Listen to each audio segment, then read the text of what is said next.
Halo semuanya, Assalamualaikum warahmatullahi wabarakatuh.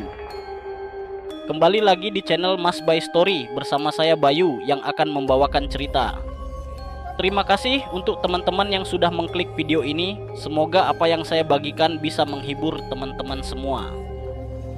Pada kesempatan kali ini saya akan membawakan cerita yang berjudul Teror Sumpah Pocong.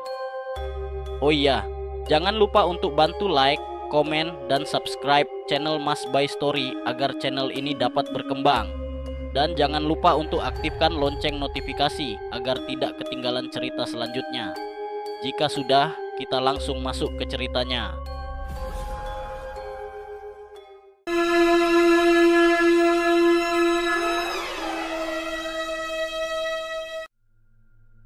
Malam semakin larut di sebuah perkampungan sunyi, seorang ibu sedang merenung di teras rumah yang bisa dibilang hampir sama dengan sebuah gubuk reot. Dia adalah Mak Rasmi. Di sana dia tinggal bersama seorang putra bersama Sarju. Sebenarnya, Sarju memiliki seorang kakak perempuan, namun sudah meninggal akibat sakit malaria ketika berumur 9 tahun. Sedangkan suami Mak Rasmi pergi tanpa pamit di saat Sarju masih balita. Hingga kini, saat Sarju mendekati ujian sekolah di Madrasah Aliyah, bapaknya masih tidak ada kabar dan ibunya belum ada yang meminang. Malam ini, Mak Rasmi tidak bisa tidur memikirkan biaya sekolah Sarju yang harus melunasi sisa SPP dan pembayaran biaya ujian paling akhir 10 hari mendatang. Dia yang selama ini bekerja sebagai pembantu di rumah Juragan Guniti nampaknya sudah sungkan jika terus-terusan meminjam uang, apalagi hutangnya setahun yang lalu belum lunas. Begitupun jika meminjam dengan para tetangga, mungkin semua tetangga sudah tidak ada yang terlewati dalam hal berhutang. Di usia yang melewati setengah abad, Mak Rasmi masih menanggung hutang yang cukup banyak.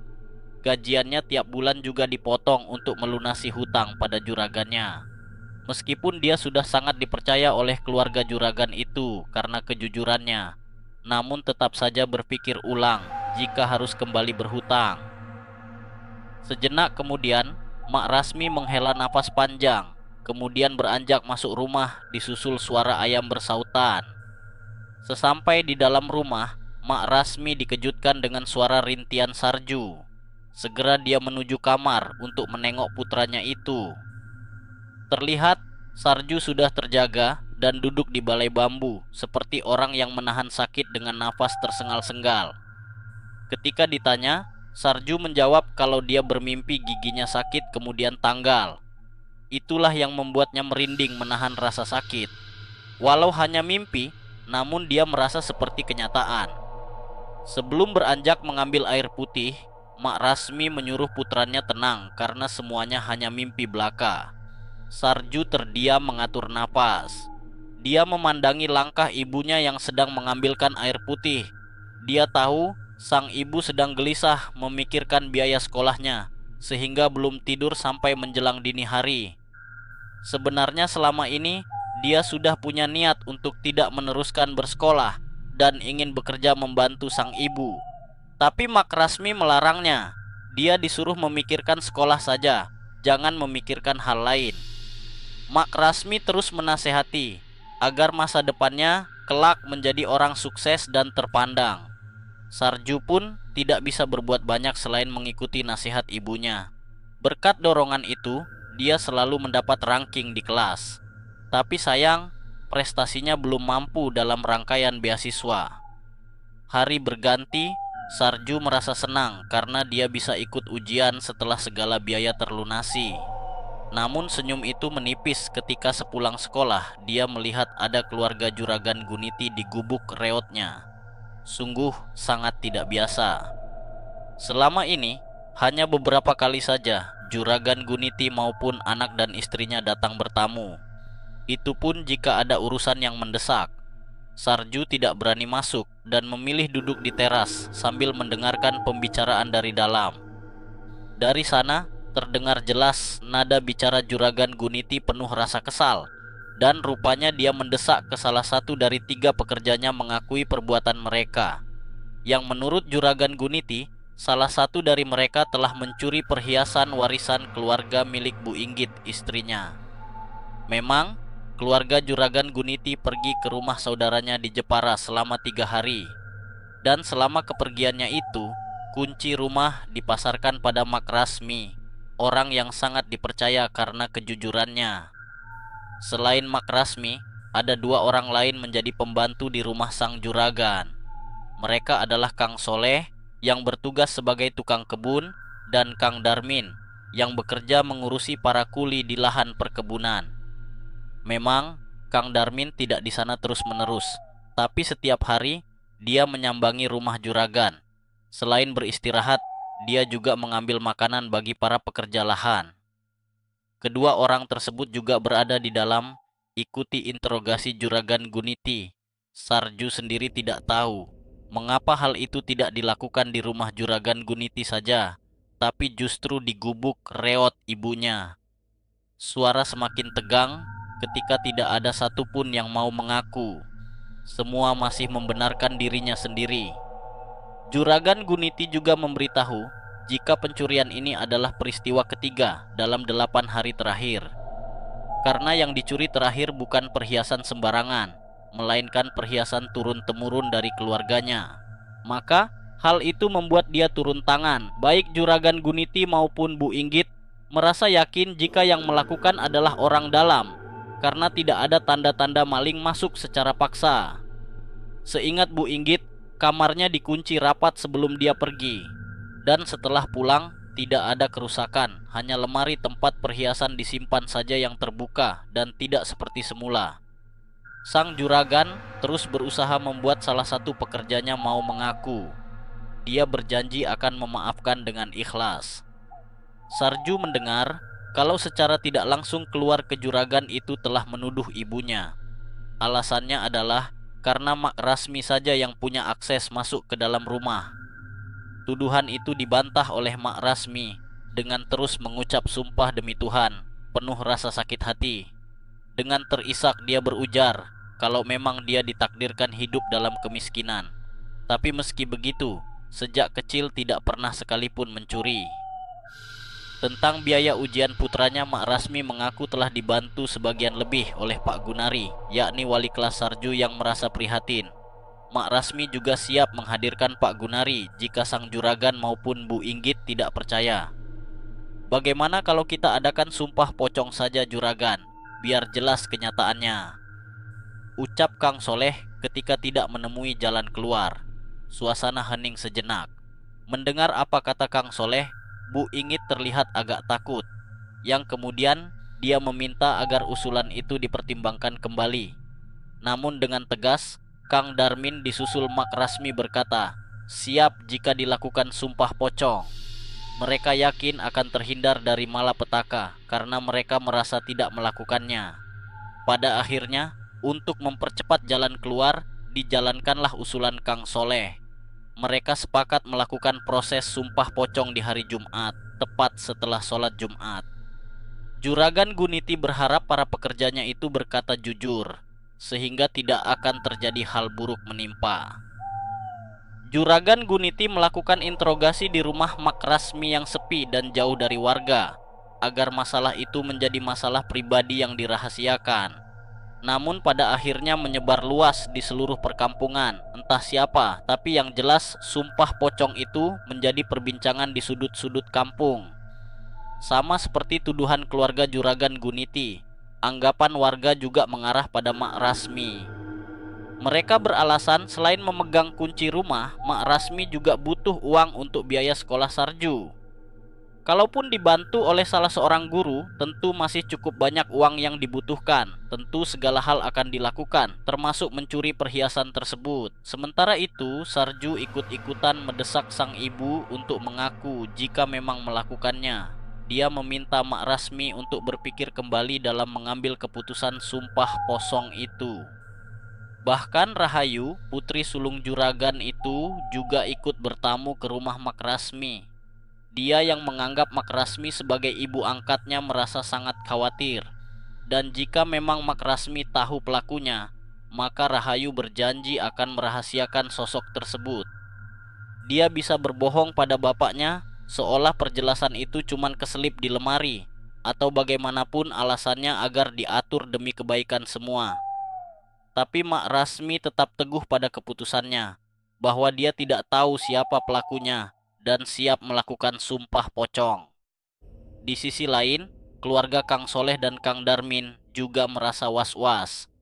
Anak dan istri mereka meminta agar tidak usah melakukan sumpah keramat tersebut. Dan jika melakukan pencurian seperti yang dituduhkan, lebih baik mengaku saja. Membayangkan sumpah pocong itu membuat mereka tidak tenang. Akan tetapi, Kang Soleh dan Kang Darmin tetap bersikukuh tidak pernah mencuri apapun. Mereka siap dengan segala risiko setelah melakukan sumpah pocong nanti. Sedangkan di pihak keluarga Juragan Guniti, Bu Inggit meminta pada suaminya agar sumpah tersebut dibatalkan saja. Dia ikhlas jika perhiasan berharga itu meski hilang. Yang penting tidak ada kejadian buruk di kemudian hari. Namun dengan tegas, Juragan Guniti tetap akan melaksanakan sumpah pocong bagi para pekerjanya. Dia tidak mau direndahkan, yang nantinya akan menjadi bulan-bulanan para maling. 4 hari berselang, akhirnya proses sumpah pocong pun dilaksanakan, yang rencananya hendak digelar di masjid desa, tidak di rumah Juragan Guniti. Alasannya karena kasus ini sudah menyebar luas, sehingga keadaan tidak memungkinkan. Tentu akan menimbulkan kerumunan masyarakat yang ingin menaksihkan. Memang salah satu makhluk gaib yang paling populer, yang paling ditakuti di negeri ini adalah pocong. Sehingga nama hantu ini dijadikan sebuah sumpah yang merupakan pembuktian terakhir dalam menyelesaikan satu perkara, terutama sengketa. Sumpah yang hanya dilakukan oleh orang muslim ini disebut sebagai sumpah kematian. Dalam mayoritas orang Jawa, sumpah ini digunakan sejak masa dahulu untuk membuktikan kebenaran. Sumpah pocong juga memiliki efek dan dampak yang sangat mengerikan jika dilanggar. Diyakini akan datang hal-hal mistis yang membuat hidup tidak tenang bagi pelakunya. Dari keyakinan tersebut, hanya orang yang benar-benar berani yang mau melakukannya. Tentang kekuatan kutukan dari sumpah pocong, tentu dianggap sangat dahsyat dampaknya. Karena sumpah ini tidak hanya ditujukan pada masyarakat, tapi juga Tuhan. Bersumpah atas nama Tuhan memang sangat berat resikonya, dan sungguh bisa celaka bagi mereka yang berdusta, bahkan bisa menjadi memori buruk bagi keturunan si pelaku. Ketika hari menjelang sore, Kang Darmin, Kang Soleh, dan Mak Rasmi diperlakukan layaknya orang yang sudah meninggal, karena memang itulah syaratnya. Disaksikan banyak warga, mereka dimandikan selayaknya orang mati. Masing-masing bertelanjang ditutupi kain jarik dan dibopong 3 orang yang tidak membatalkan wudhu. Sedangkan di sekeliling ditutupi kain berwarna hijau melingkari lokasi pemandian. Setelah selesai dibantu oleh Pak Modin, kemudian jarik yang basah kuyup diganti dengan jarik kering, dan dimulailah menata dengan kain kafan. Selanjutnya mereka direbahkan di keranda, yang kemudian diletakkan di dalam rumah Juragan Guniti. Terdengar tangis bersautan dari pihak keluarga masing-masing, termasuk pula Bu Inggit dan Rahayu. Setelah itu, 3 orang yang berperan sebagai saksi netral bersila di samping keranda. Dalam hal ini, memang membutuhkan seseorang yang tidak ada di pihak siapapun. Sesaat kemudian, prosesi sumpah pocong pun dimulai dengan Pak Moden sebagai imam. Setelah berdoa, selanjutnya para pelaku disumpah dan diberikan peringatan bahwa apabila terbukti bersalah, maka nyawa taruhannya. Tidak hanya sumpah saja, tapi juga deretan resiko yang akan ditanggung jika berbohong, yakni ajal, sakit parah, dan miskin 7 turunan. Dilanjutkan kemudian sumpah para pelaku yang dimulai dari Kang Soleh. Lelaki itu berucap dengan lantang, "Saya bersumpah, bukan saya pelaku atas hilangnya perhiasan Bu Inggit. Jika saya berbohong, saya siap menanggung apapun akibat dari sumpah ini." Sumpah itu juga diucapkan oleh Kang Darmin dan Mak Rasmi. Selesai prosesi itu, kafan kembali dibuka, kemudian semua warga kembali ke rumah masing-masing. Beberapa hari setelah itu, Perkampungan dilanda ketegangan. Para warga banyak yang bersaksi bahwa mereka melihat sosok pocong dengan wajah hancur. Ada yang melihat sosok pocong tersebut menuju ke rumah 3 pelaku sumpah pocong. Ada juga yang menyaksikan jika sosok pocong juga bergentayangan di sekitar rumah Juragan Guniti. Hal itu membuat suasana kampung menjadi mencekam. Sementara kesaksian para pelaku sumpah pocong juga menjadi pemicu ketegangan. Masing-masing merasa dihantui pocong dan selalu bermimpi buruk tentang kematian. Hari itu menjelang sore, Sarju pulang dari kegiatan sekolah. Sesampainya di rumah, dia mendapati ibunya sedang tertidur, namun dalam posisi terlentang dan tangan di dada. Pemandangan tidak biasa itu membuat bulu kuduknya berdiri. Dia memiliki firasat yang tidak baik. Pikirannya kalut, membayang resiko sumpah pocong. Namun sebisa mungkin dia berpikir positif. Tanpa berganti baju, Sarju ikut berbaring di samping ibunya. Entah mengapa jantungnya bergemuruh sangat cepat. Rasa was-was dan khawatir menguasai hatinya, berulang kali menghela napas panjang sambil memejamkan mata. Hingga ketika bayangan kecemasan mulai hilang, dia pun terlalap memasuki alam mimpi. Dan dia mengalami mimpi buruk di mana dia melihat suasana ramai di rumahnya. Ternyata sang ibu melangsungkan acara mantu. Akan tetapi Sarju bingung karena bukan dia yang dikawinkan. Dia juga tidak tahu siapa orang tersebut.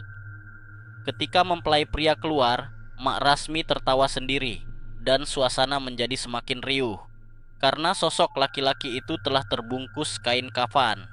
Matanya hitam legam, sedangkan kain kafannya terlihat masih baru.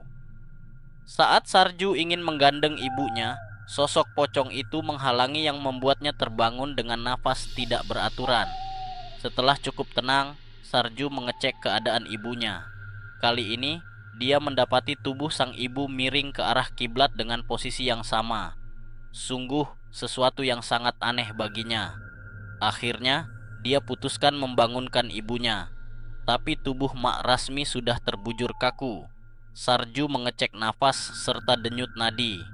Dan ketika tahu jika wanita yang melahirkannya itu sudah meninggal dunia, dia menjerit keras diikuti lagi suara tangisan. Dia terus mengguncang-guncang tubuh sang ibu, berharap kembali bernafas dan menemani kesehariannya. Pemakaman dilanjutkan sore itu juga, hingga selesai ba'da isya. Setelah semua selesai, warga kembali berkumpul ke rumah reot Mak Rasmi. Juragan Guniti memberitahukan pada warga agar mereka jangan salah sangka tentang penyebab kematian Mak Rasmi. Juragan Guniti berkata bahwa baginya Mak Rasmi adalah seorang yang jujur. Dia yakin jika wanita itu tidak termakan sumpah pocong. Dia juga yakin jika Mak Rasmi tidak berbohong. Juragan itu melanjutkan kalau siang hari sebelum meninggal dunia, Mak Rasmi menemuinya, yang saat itu sedang bercengkrama bersama Bu Ingit serta Rahayu. Mak Rasmi menangis minta maaf, tapi bukan karena masalah hilangnya perhiasan, melainkan karena dia tidak kuat dengan teror sosok pocong. Di sela tangisnya, Mak Rasmi terus minta maaf, sambil meyakinkan bahwa dia tidak tahu menahu soal hilangnya perhiasan. Dia bersumpah kalau selama ini dia telah menjaga kejujuran sifatnya. Dari hal itulah cerita intinya kepada warga agar tidak menyinggung tentang hal buruk pada Mak Rasmi yang telah tiada.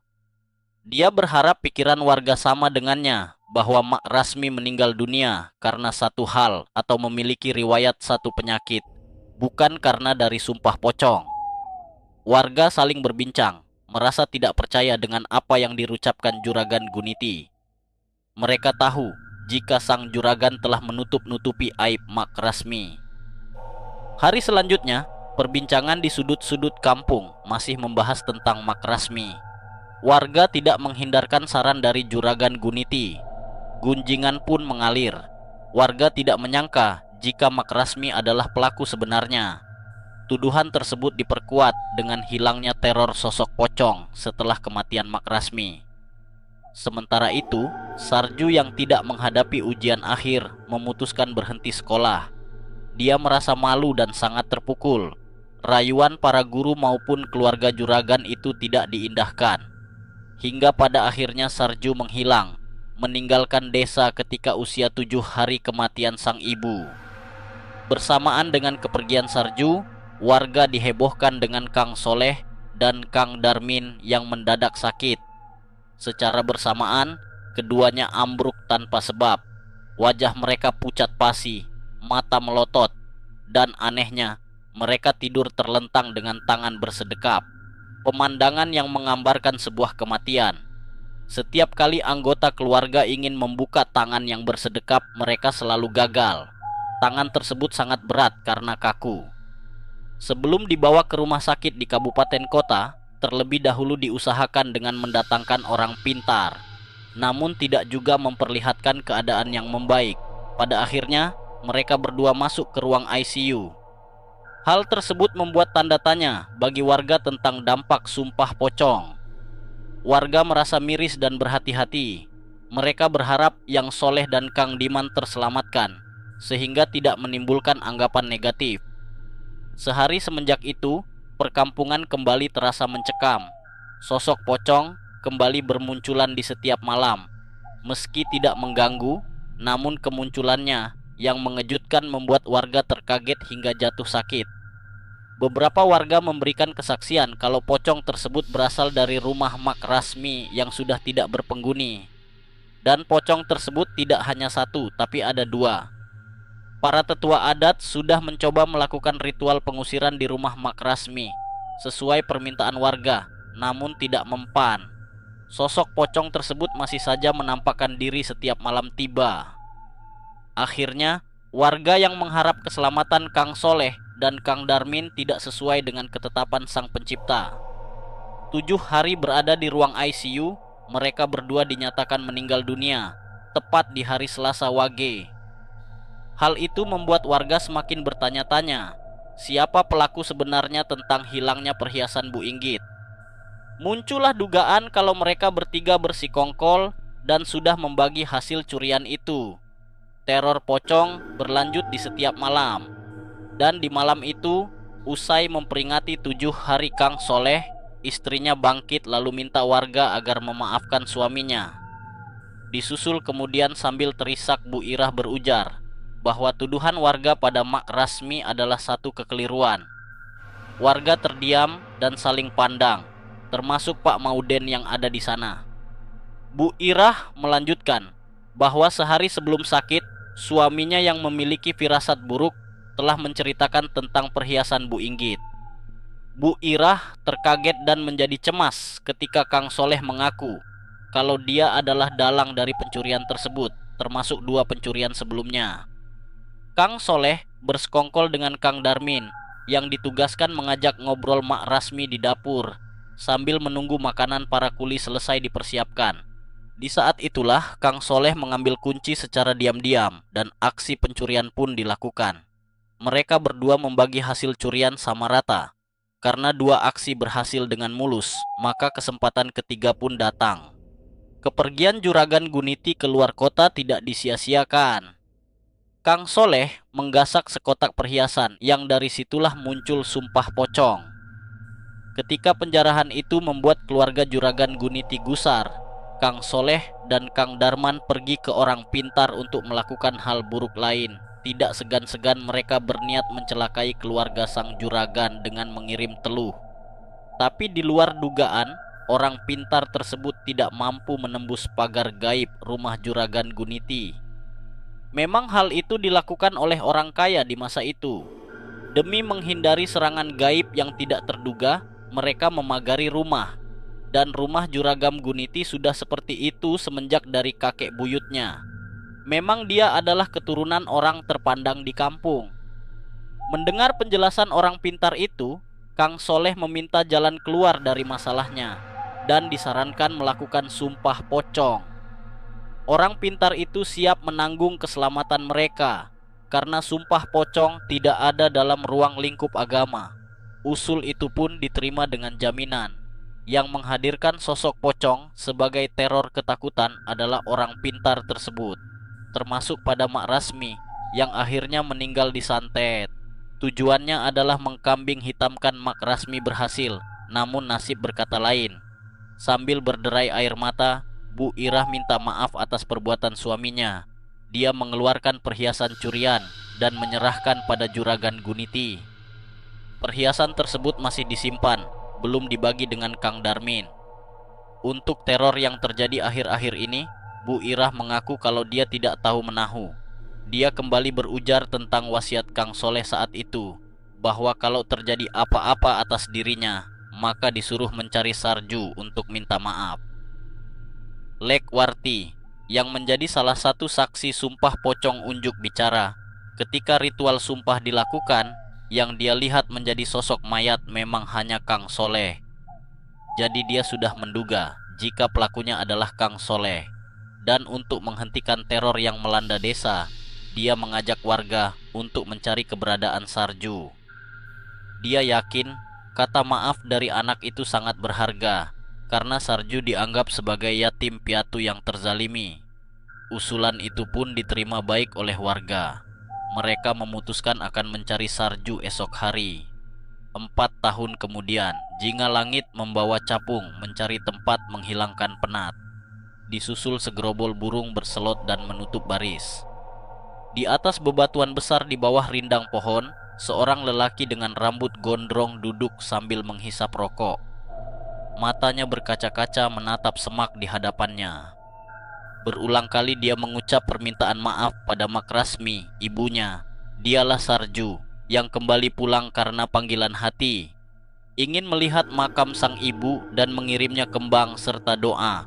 Namun makam itu telah tiada. Bukan makam ibunya saja, tapi seluruh makam warga kampung juga sirna. Semua berganti semak dan pepohonan milik negara. Menurut penunturan orang yang dia temui tadi, kampungnya tinggal nama dan tinggal kenangan. Memang, lokasi dia berada dalam nama kampungnya dulu, tapi sudah tidak berpenghuni. Orang tersebut berkisah, jika semenjak sumpah pocong berlangsung, teror demi teror terus menghantui perkampungan. Hal itu terus terjadi, meski pelaku sebenarnya, yakni Kang Darmin dan Kang Soleh, sudah diketahui. Warga yang risau terus mencari keberadaan putra dari Mak Rasmi, seorang ibu yang dijadikan korban fitnah. Menurut warga, maaf yang tulis dari putra Mak Rasmi akan menghentikan teror pocong tersebut. Namun lebih dari 3 bulan, tidak ada tanda-tanda lokasi keberadaan bocah tersebut. Teror pocong yang terus berlanjut dan bahkan membuat beberapa warga meninggal karena ketakutan, membuat para petinggi kampung melakukan diskusi, dan diputuskanlah bedul desa yang disetujui seluruh warga. Perkampungan tersebut diambil alih negara, sedangkan seluruh warganya dipindahkan ke satu lokasi di luar Pulau Jawa. Menurut perjanjian sebenarnya, makam tersebut akan dilestarikan, namun kenyataannya lain. Mendengar kisah tersebut membuat Sarju dikejar penyesalan. Rasa amarah, kecewa, hingga sedih yang tercampur mulai sirna. Setidaknya dia mampu tersenyum lega karena warga telah tahu jika ibunya orang baik. Oke, sekian cerita yang saya bawakan kali ini. Semoga cerita yang dibawakan dapat menghibur teman-teman semua, serta cerita yang saya sampaikan bisa menjadi pembelajaran bagi kita semua. Bagaimana menurut teman-teman cerita kali ini? Tulis pendapat kalian di kolom komentar. Dan bagi teman-teman yang ingin membagikan kisahnya, bisa langsung saja klik link Google Drive di kolom deskripsi. Akhir kata saya, Bayu izin undur diri. Wassalamualaikum warahmatullahi wabarakatuh.